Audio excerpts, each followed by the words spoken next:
Good day, everyone. Let's talk about the communication system under the Module 4, Building Systems and High Technology. So first, we have the basic components of a communication system.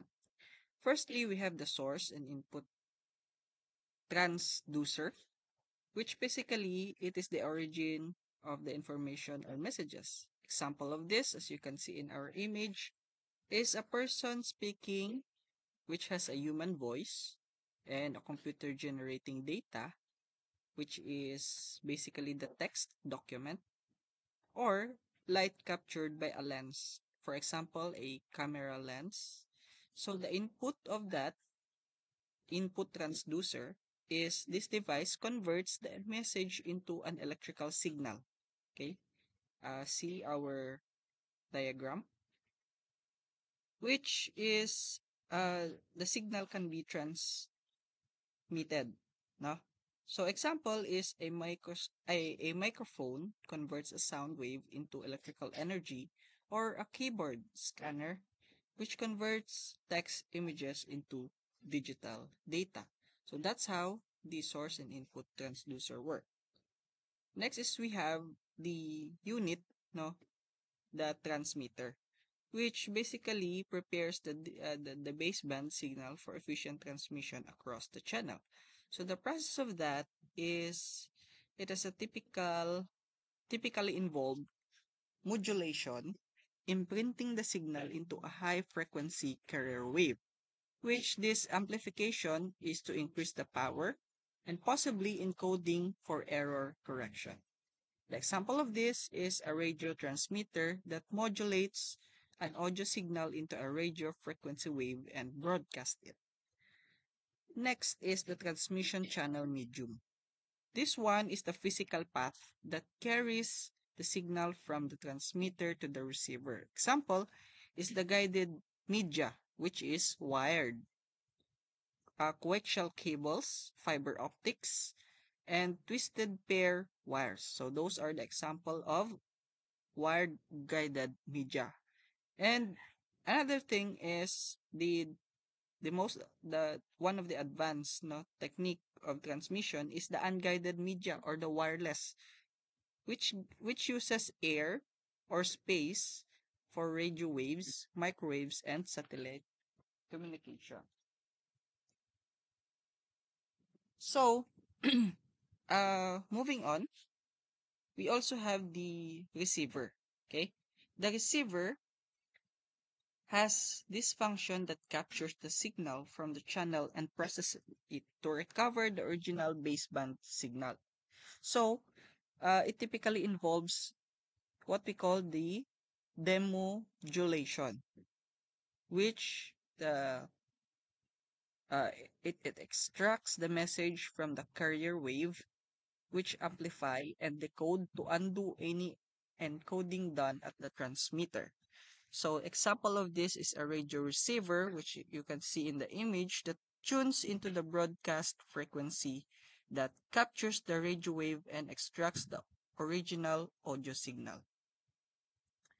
Next is the output transducer and destination. So the output transducer device is the one that converts the electrical signal back to the original message from the destination that can understand. So it basically relays. No? Example is a speaker. No? That converts an electrical audio signal back into sound waves, or a display screen or a printer that converts data back into the visible form. The destination of this is the ultimate user, or the point where the information is being consumed. For example, a person listening to a speaker, or a computer displaying a data, or a machine that acting on a command. Okay?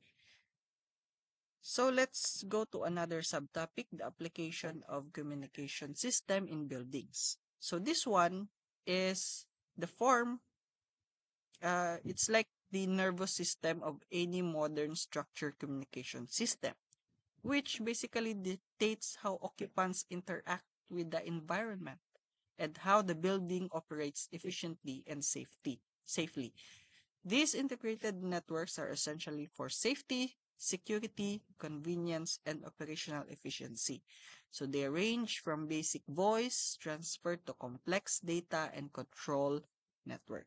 Number one is we have on the basic uh, components and application of communication system is the safety and emergency system, which is the most critical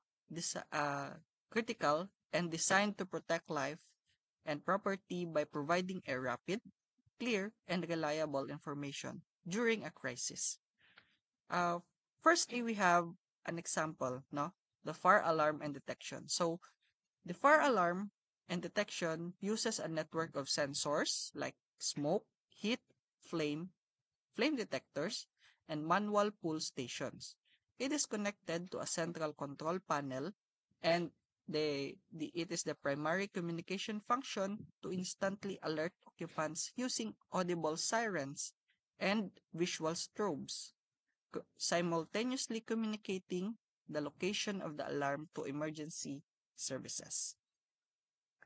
So here is the example of that, as you can see in the image. Next is we have the public address or the PA, voice and voice evacuation. So this one is beyond the simple alarm. Now, this is a modern type of equipment for buildings that uses voice as evacuation system. This allow building management or fire officials to broadcast specific, clear, clear instruction to occupants, and this is the vital for controlled phased evacuation using speakers integrated throughout the structure and often zoned by floor or area. So another example is the emergency call points. So these are the system that ensure direct two-way voice communication for occupants needing immediate assistance. So they are the commonly found in elevators, emergency refuge, stairwells, and specific restroom, connecting the caller directly to the building security or a monitoring center. Next part is the security and access control system. We have so the security and access control system, these are the one that manages the access, monitor activity, and protects the building's assets and occupants. For the CCTV, it involves a network of cameras. It may be wired or wireless, which can be analog or um, digital, which uses internet protocol, no, or the IP based type. The camera communicates video data over the network to central recording device such as network video recorder or what we call the NVR, allowing security personnel to monitor activities in real time and review footages for investigative purposes. Next one is the access control. So this system governs who can enter specific areas. So those are only granted with access can pass through. It utilizes devices like card readers, keypads, or biometric scanners to communicate users' identity to a central controller. So this controller verifies the credential of the user that might enter against an authorized database that sends signal to an electric lock to permit entry or deny entry. So next is we have the intercom and video entry. So this one facilitates the visual and auditory communication between the visitor and the entry point. And occupant side, they are the one that is crucial for screening the visitors before granting remote access, particularly in residential or controlled office environment. Next, we have the data and telecommunication system. We have these are the fundamental backbone for nearly all digital systems in building and enabling high-speed data transfer. So this one sometimes uses on call centers and other data related services. So we have this structured cabling system or yung natawag nating CSC, SCS, I mean. So this is the organized standard physical layer that supports all data, voice, and video system and includes copper cabling for localized connection and high capacity fiber optic cables. Next is we have the local area network or yung LAN and Wi-Fi.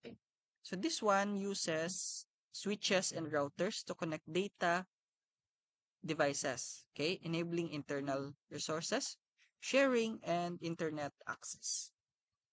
So while the wireless fidelity or the Wi-Fi utilizes access points integrated into wired networks to provide pervasive mobile data connectivity for occupants. Next is the voice over IP. So this one is the modern telephony system that uses the data network to transmit voice traffic. Instead of separation phone lines, VoIP phones communicate digitally, allowing for unified communication features like voicemail to email and seamless integration with other software. Next aspect will be the building management and automation system or the BMS.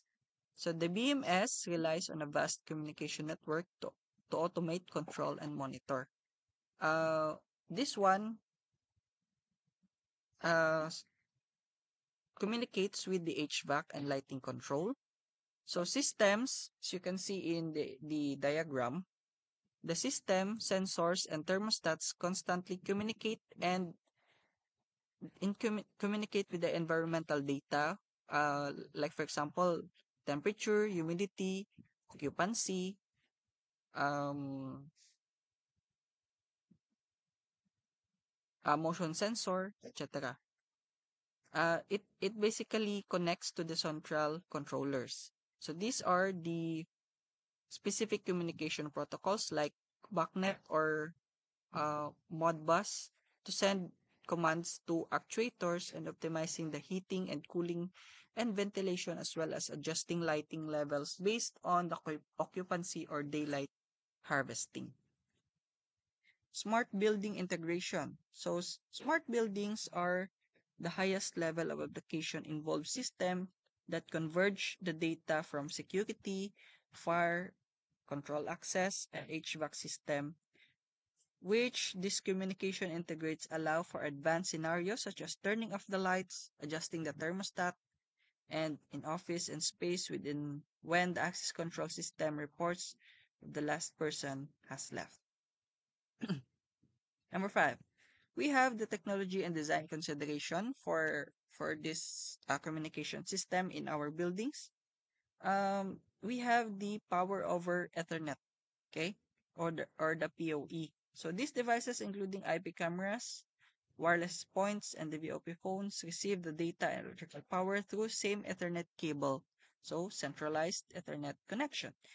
Next is we have the distributed antenna system or the DAS.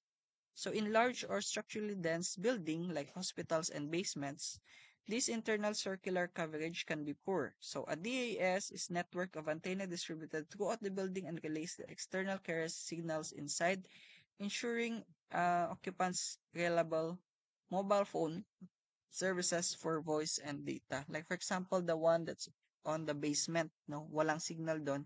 So the distributed antenna system is the one that uses for those dead spots on your buildings to have signal. And next is we have the redundancy and reliability for commission critical system like alarms and security cameras, redundant data path, and uninterruptible power supplies are the one that are mandatory. So communication system must be designed with fail safe now to ensure the continue operating system of a private component or a power source fails. Then lastly, we have the cybersecurity, which is the most systems are IP based.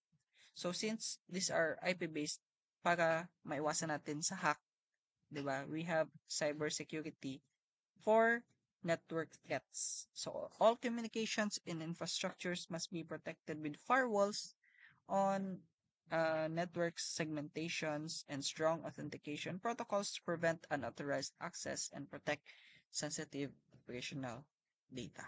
All right. So next lesson will be the building automation system. So see you on the next next upload, no, of this chapter. Thank you.